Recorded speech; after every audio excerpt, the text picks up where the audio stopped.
Hari daw po siya eh, yun yung pangalan niya eh. Hari ng sablay.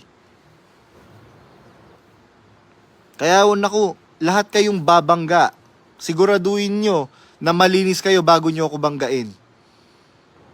Siguraduhin ninyo. Meron kayong ipupukol sa akin, sino bang hindi nagkakamali? Tapos merong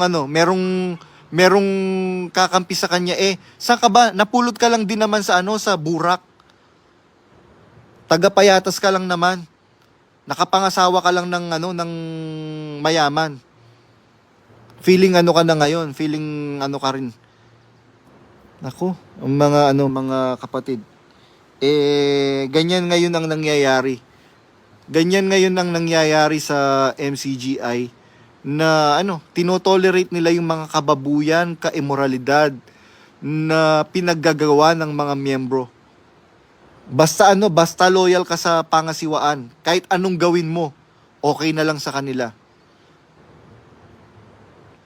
Tama po ba 'yon? Hindi po tama 'yon, mga kapatid. Hindi po tama 'yon. Paano ko nalaman? Biruin mo na mahirap na lang magsalita kasi sasabihin na naman, alam mo pala lahat nung meron kang alam na kasiraan ng Komo ba alam mo yung kasiraan nila? Does that make you a better person? Does that make you a good person? No. I am not claiming that. Sino bang unang bumato? Ayan, nung bumato ka, nagsipagbatuhan na yung mga panatiko sa'yo, Daniel Rason. So I have to defend myself. Nag-iisa lang ako Tandaan mo, Daniel Rason. Si Goliath napatumba ni David. Nung batang David, napatumba niya yung higanting Goliath sa papamagitan ng isang bato lang.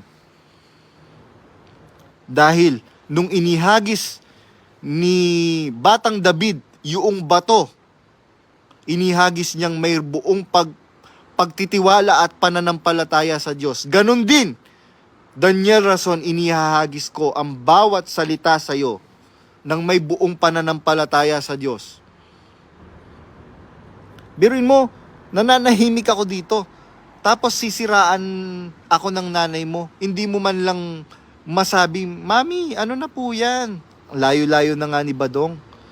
Tapos gagamitin mo yung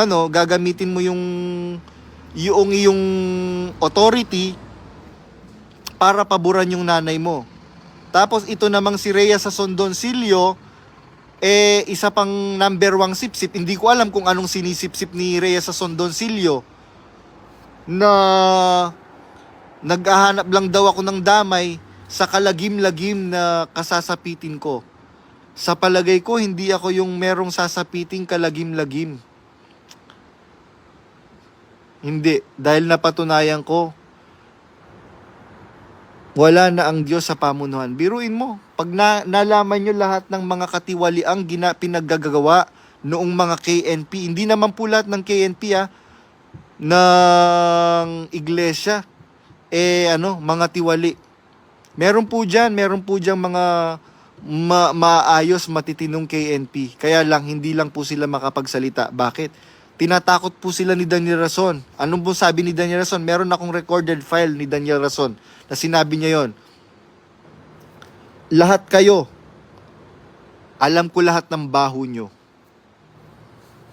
Sabi niya, ikaw ba, kung ministro ka ng Diyos, kung mangangaral ka ng Diyos, kung sugo ka ng Diyos, tatakutin mo yung iyong mga ministro ng ganon?